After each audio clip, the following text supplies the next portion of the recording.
علی Jeddah علیہ السلام. حضرت موسیٰ کاظم بھی بغداد میں رہتے تھے اور بادشاہ بھی بغداد میں. موسیٰ کاظم رسول اللہ کی اولاد صلی اللہ علیہ وسلم. حضرت امام جعفر صادق علیہ السلام کے بیٹے.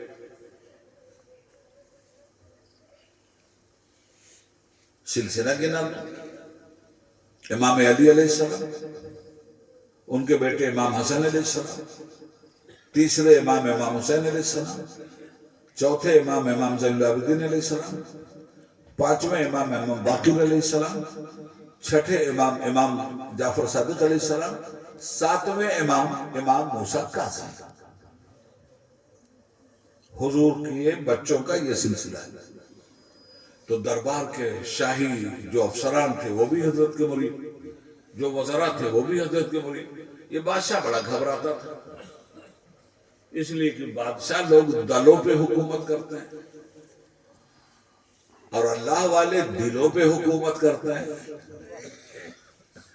تو بادشاہ کی حکومت دلوں پہ تھی، موسیٰ کاظم کی حکومت دلوں پہ تھی. یہ گھبرایا. اس نے ایک پلاننگ کیا. اس نے ہارون رشید بادشاہ کہ امام کاظم موسیٰ کاظم کو بھی زہر دلوا دیں اور ان کے ماننے والوں کو. بہلول دانا کو معلوم ہو گیا، دربار کے مریدوں کو معلوم ہو گیا. سب دوڑے حضرت کی خانقاہ میں آئے اور آ کے کہا حضور بادشاہ کی نیت ٹھیک نہیں، وہ ہم سب لوگوں کو زہر دے کے مروانا چاہتا ہے، آپ کو بھی اور آپ کے مریدوں کو. حضور کیا کیا جائے؟ تو ایسے دیوار تھی. حضرت نے ایک قلم اٹھایا اور دیوار پہ ایک حرف لکھا، جیم سمجھے، علی بے تے سے جیم لکھا. فرمایا یہ کرو. تو کچھ لوگوں نے سمجھا جیم سے جبل. حضرت فرما رہے ہیں پہاڑوں میں چلے جاؤ جیسے اصحاب کہف چلے گئے تھے اپنا ایمان اور جان بچانے کے لیے. تو وہ لوگ پہاڑوں میں چلے گئے. کچھ لوگوں نے جیم کا مطلب سمجھا جنگل، وہ جنگلوں میں بھاگ گئے جان بچانے کے لیے. یہ بہت چالاک تھے بہلول مینس پاگل، دانا مینس عقل مند. اکیلے تھے یہ جو بہلول بھی تھے اور دانا بھی تھے. انہوں نے سمجھ لیا جیم کا مطلب جنون، پاگل پن. جان بچانا ہے تو پاگل بن جا ورنہ مروا دے گا. یہ انہوں نے پاگلوں جیسے حرکت شروع کیا.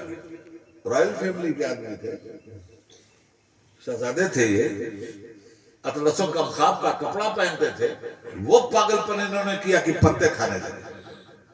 بادشاہ کو یقین ہو گیا کہ بہلول پاگل ہو چکا ہے. اب بادشاہ نے سوچا کہ اب خطرہ سب ٹل گیا، سب ہٹ گیا. اب بہلول رہتے تھے جنگل میں. جنگل سے کبھی کبھی شہر کی طرف آ جاتے تھے. تو ایک چھوٹے چھوٹے بچے ہیں نا، کوئی پگل آ جائے گاؤں میں تو کیا کرتے ہیں، پگلوا آ گیا، پگلوا آیا، پگلوا آیا، مزہ لیتے ہیں. پگلوا بھی مزہ دیتا ہے، بچے بھی مزہ لیتے ہیں. ایک دن شہر میں بادشاہ کی سڑک پہ آ کے بہلول بیٹھ گئے. پورا شہر بڑھ گیا، پگلوا آیا، پگلوا آیا، پگلوا آیا. بادشاہ کی شاہی سواری آ رہی تھی، اس پہ تھے ہاتھی پہ. دیکھا کہ روڈ جام. پوچھا یہ کیا معاملہ ہے؟ کہا صاحب جنگل سے پگلوا آ کے بیٹھ گیا، بچے مزہ لے رہے ہیں. بادشاہ نے کہا اتارو مجھے. اتر کے پہنچا وہاں تو دیکھا بہلول کیا کر رہے تھے جانتے ہو؟ چھوٹے چھوٹے پتھر کے ٹکڑے ہاتھ میں تھے بہلول کے. اور زمین آج کل کی یہ ڈامر والی نہیں ہوتی تھی، سڑکیں کچی ہوتی تھی اس زمانے میں. بہلول سڑک پر بیٹھ کر زمین کو کھینچم تانم مچائے ہوئے تھے. ادھر کھینچ، ادھر کھینچ، ادھر لکیر، ادھر لکیر، ادھر. بہت پسینہ پسینہ ہو کے لکیریں بہا رہے تھے. بچے بھی مزہ لے رہے. بہلول اپنی دنیا میں تھے. بادشاہ نے کہا بہلول